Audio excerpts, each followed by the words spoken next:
What's up, everybody? I just finished book 3 in Galaxy's Edge, which is Kill Team, written by Nick Cole and Jason Anspach and published by Wargate. Before I get started, please make sure to comment, like, share, and subscribe. Go ahead and click the alert notification so that every time I upload a video, you know about it. There's going to be an Amazon affiliate link down in the description, so if by the end of the video you decide you want to check this book out, go ahead and click that link. It helps out my channel, and I greatly appreciate it.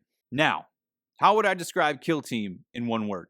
Hardworking, alpha male, jackhammer, merciless. Kill Team could have been book 2, and book 2 could have been book 3. I kind of wonder if they wrote all 3 books at once before they even released them. I didn't look it up. Maybe they did, maybe they didn't. I don't know. So yeah, logistically, you could switch them around. But the way they did it, I think it had a much bigger impact on me as the reader and kind of cemented this, not only this trilogy, but this franchise as something very memorable and unique and special. I'm hooked. I thought that was a fantastic trilogy, like even further foundational trilogy, the starting trilogy to kick off this very promising franchise.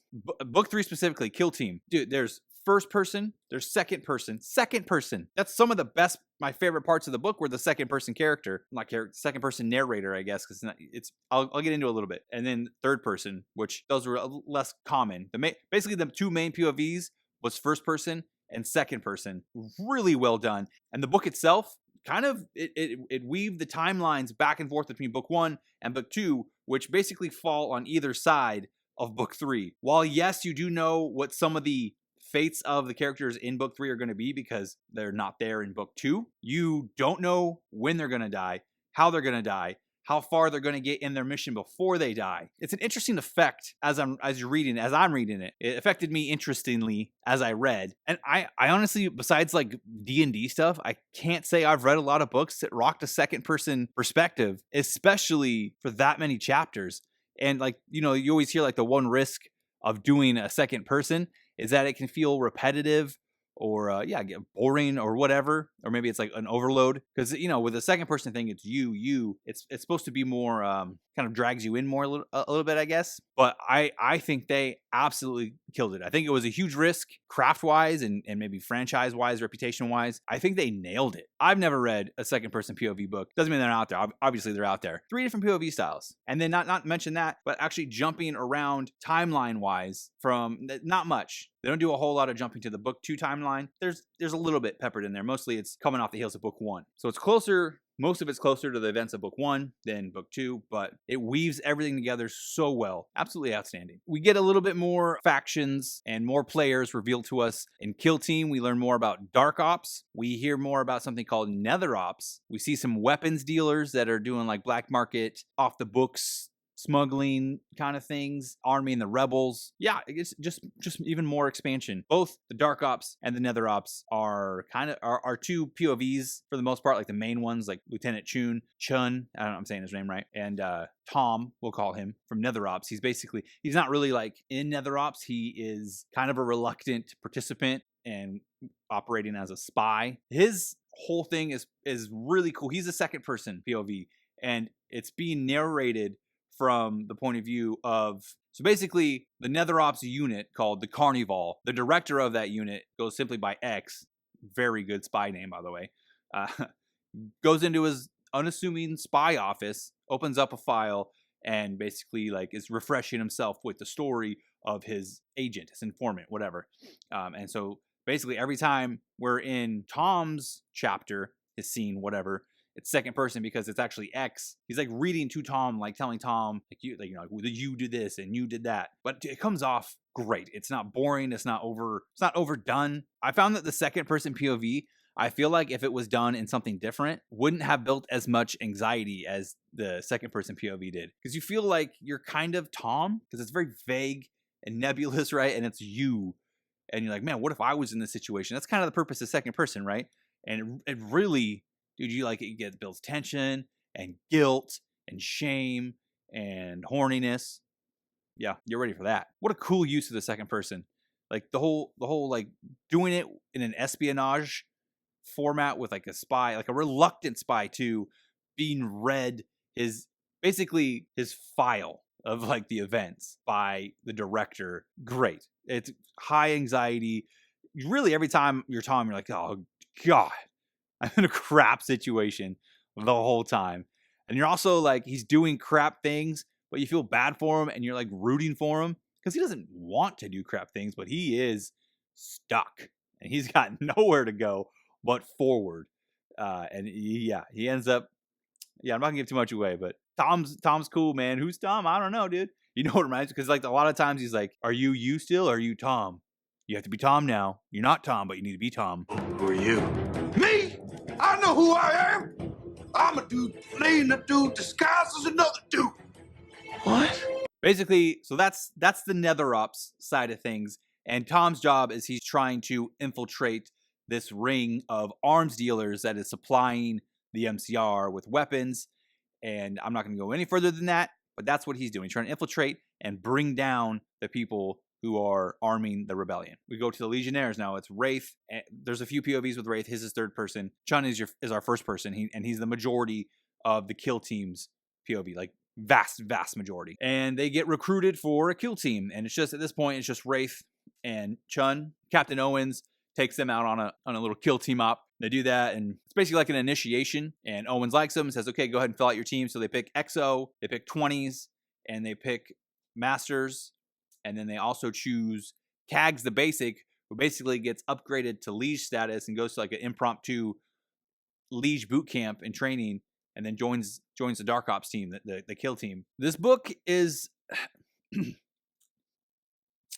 if you're easily offended and super media literate, I don't know if you like it. So there's these donkey people that are like super intense religious zealots that do like suicide bombs, and they're just crazy violent. And it's hard for me not to think of them as an analog for jihadists. I mean, that's what they are. It's what they are. They're basically like actual, or not like D&D orcs that are all like chill Mexican gardeners. They're like old orcs that are savage and like just have it in their innate DNA to go F stuff up. They're much, I would say they're worse than orcs. They're super zealoty, super down to sacrifice themselves to honor their god. They're pretty straight up analog for Islamic terrorists. But like the whole population, like their species is just hardwired for it. I do like them. I think they're a cool race, man. They're super into their god to the point where they don't even aim. They just hip fire and they're like, yep, my god's gonna guide these bullets. Kind of like they're super zealoty, and they are desperate to go suicide bomb their targets. Besides them just being like kind of an analog for Muslims, it's not like super one-sided. Tom is walking through the streets and it's very dangerous, and he's like thinking in his head, or he's not, but like it's hard to say because it's the second POV and it's the narrator talking, but basically the thoughts are going through Tom's head and kind of equating like, you know, why is there violence in the name of their cause, like this evil bad thing, but like I do it, I'm being patriotic, I'm defending liberty, I'm defending freedom. Before you get your knickers in a twist, there's actually a fair trade-off and a fair comparison. Yeah, if you're like easily offended by that kind of stuff, you might not want to pick it up.